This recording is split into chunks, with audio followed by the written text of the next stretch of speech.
You said that if the Nuremberg principles were applied, every post-World War II president would be indictable. That's probably true. Can we run down them real fast? What did Eisenhower do that you would indict him for? Eisenhower overthrew the conservative nationalist government of Iran with a military coup. He overthrew the first and last democratic government in Guatemala by military coup and invasion, leading to years of, in Iran it led to 25 years of brutal dictatorship, finally overthrown in '79. In Guatemala it led to massive atrocities which are still continuing. That's after almost 50 years. In Indonesia, this wasn't known until recently, but he conducted the major clandestine terror operation of the post-war period up until Cuba and Nicaragua in an effort to break up Indonesia, strip off the outer islands where most of the resources are, and undermine what was then considered as a threat of Indonesian democracy. Indonesia was too free and open. It was allowing a political party of the poor to participate, and they were gaining a lot of ground, so that Eisenhower supported and helped instigate a military rebellion in the outer islands. This is just for starters. These are all indictable offenses. What about Kennedy? Kennedy was one of the worst. Kennedy, first of all, invaded South Vietnam. During the Eisenhower administration, they had blocked a political settlement in 1954 and instituted a kind of a Latin American-style terror state, which had killed maybe 60 or 70,000 people by the end of the Eisenhower period, and had instigated a response, a reaction. Kennedy recognized that it couldn't be controlled internally, so he simply invaded. In 1962, about a third of the bombing missions were carried out by the U.S. Air Force in U.S. planes with South Vietnamese insignia, but U.S. pilot. He authorized napalm. He began the use of chemical weapons to destroy food crops. They began programs which drove millions of people into what amounted to concentration camps. Now, that's aggression. In the case of Cuba, it was just a massive campaign of international terrorism, which almost led to the destruction of the world, led to the missile crisis. And we can continue. Again, these are all indictable offenses. About Johnson? Well, Johnson expanded the war in Indochina to the point where it ended up probably leaving 3 or 4 million people dead.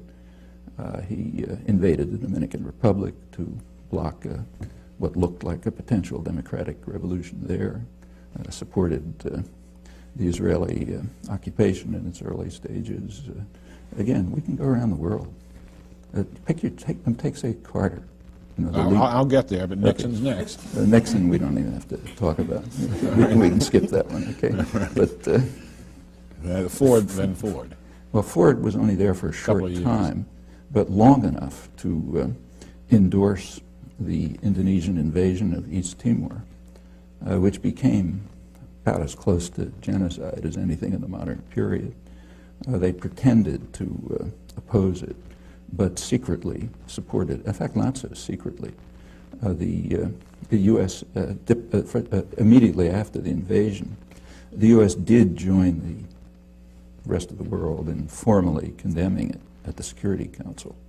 But Ambassador Moynihan was kind enough to explain to us, in his words, that his instructions were to render the United Nations utterly ineffective in any actions it might take to counter the Indonesian invasion.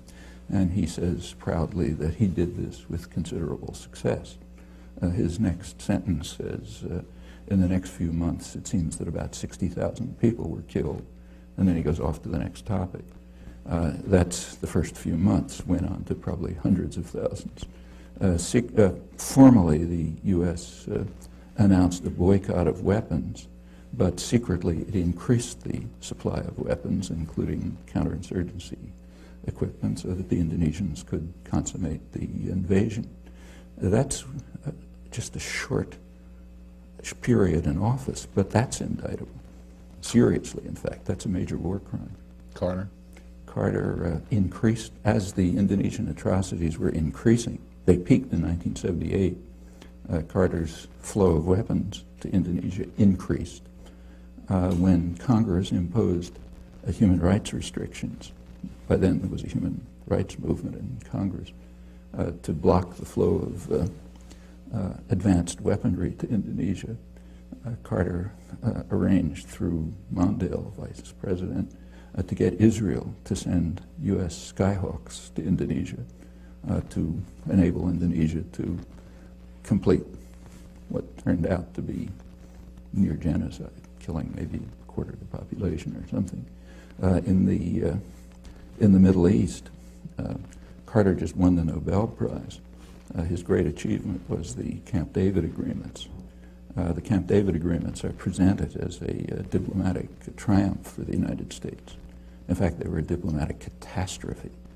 At Camp David, the United States and Israel accepted, finally, Egypt's 1971 offer, which they had then, U.S. had rejected at the time, except that now it was worse from the U.S.-Israeli point of view because it included the Palestinians.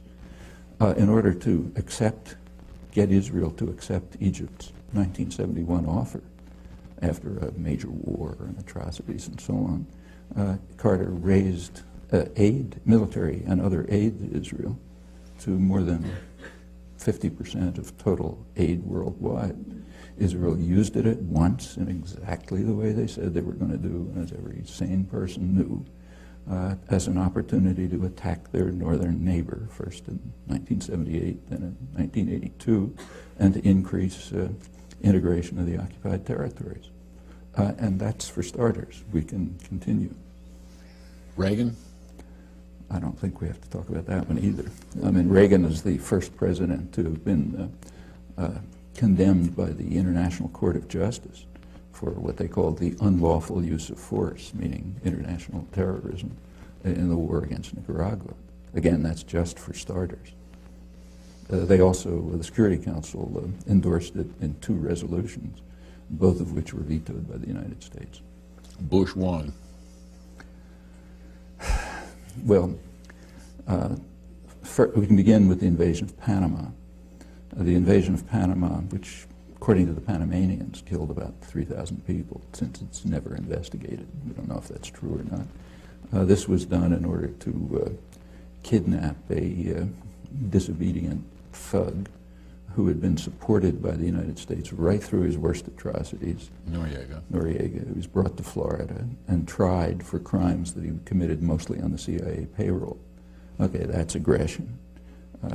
We could go into the details of the war in Iraq, but there were plainly opportunities for, they might not have worked, we don't know, but there were opportunities for diplomatic settlement, which the Bush administration refused to consider, and incidentally the press would not report, with a single exception, and Long Island Newsday, which did report the whole story throughout accurately, and is the only newspaper in the country to have done so. The Bush administration then did attack, and the attack was carried out in a manner which is criminal under the laws of war. They attacked infrastructure. I mean, if you attack New York City and you destroy the electrical system, the power system, the sewage systems, and so on, that amounts to biological warfare, and that's the nature of the attack. Then came a sanctions regime, which it's mostly Clinton, but began with Bush, which is, by conservative estimates, killed hundreds of thousands of people while strengthening Saddam Hussein. That takes us off to Clinton, which, that's the beginning, but that's by no means the end. We can run through well, we can run through that one case suffices.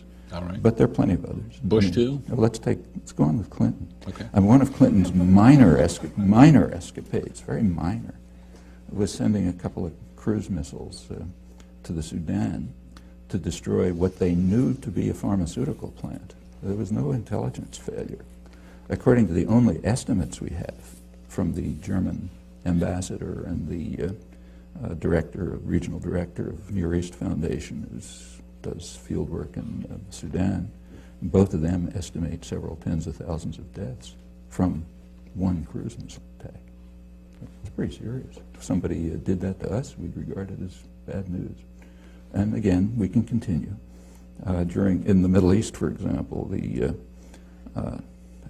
Clinton began by declaring past UN resolutions, in the words of his administration, obsolete and anachronistic. Okay, so we're finished with that. No more international law.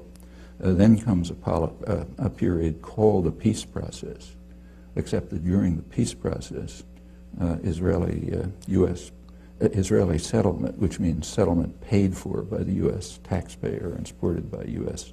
military aid and diplomacy, continually increased. The most extreme year was Clinton's last year, the highest level of settlement, the highest since 1992. Meanwhile, the territories were cantonized, broken up into small regions with infrastructure projects and new settlement. I don't know what you call that, but it's under military occupation. And if anyone else was doing it, we'd call it a war crime. And again, we can continue.